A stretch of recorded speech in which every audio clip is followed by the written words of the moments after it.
আন্তর্জাতিক সংবাদ। সোমবার রাতভর ইসরায়েলে মুহুর্মুহু ক্ষেপণাস্ত্র হামলা করেছে ইরান। এ সময় ইসরায়েলের অহংকার আয়রন ডোম হ্যাক করে বেশ কয়েকটি ক্ষেপণাস্ত্র লক্ষ্যবস্তুতে আঘাত হানে। ধ্বংস হয় ইসরায়েলের হাইফার বৃহৎ তেল পরিশোধনাগার।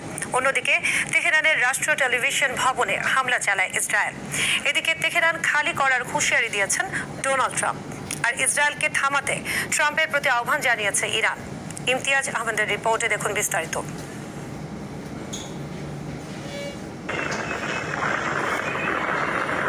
গেল শুক্রবার শুরু হওয়া ইরান ইসরায়েল পাল্টাপাল্টি হামলা চলছেই। একে অপরের স্থাপনা, তেল পরিশোধনাগার লক্ষ্য করে দফায় দফায় হামলা চালাচ্ছে দুই দেশ।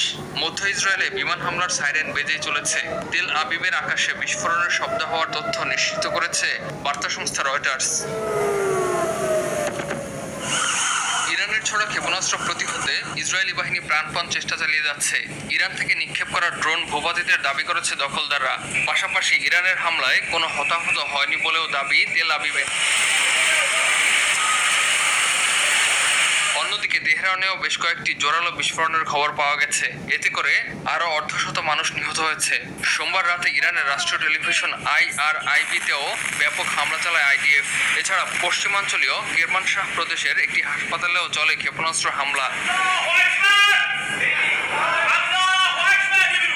এরই মধ্যে অবিলম্বে ইরানের সাধারণ মানুষদের রাজধানী তেহরান ছাড়ার নির্দেশ দিয়েছেন মার্কিন প্রেসিডেন্ট ডোনাল্ড ট্রাম্প।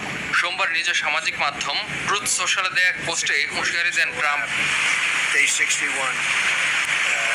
এদিকে ইসরায়েলকে থামাতে ট্রাম্পের প্রতি আহ্বান করেছে ইরান।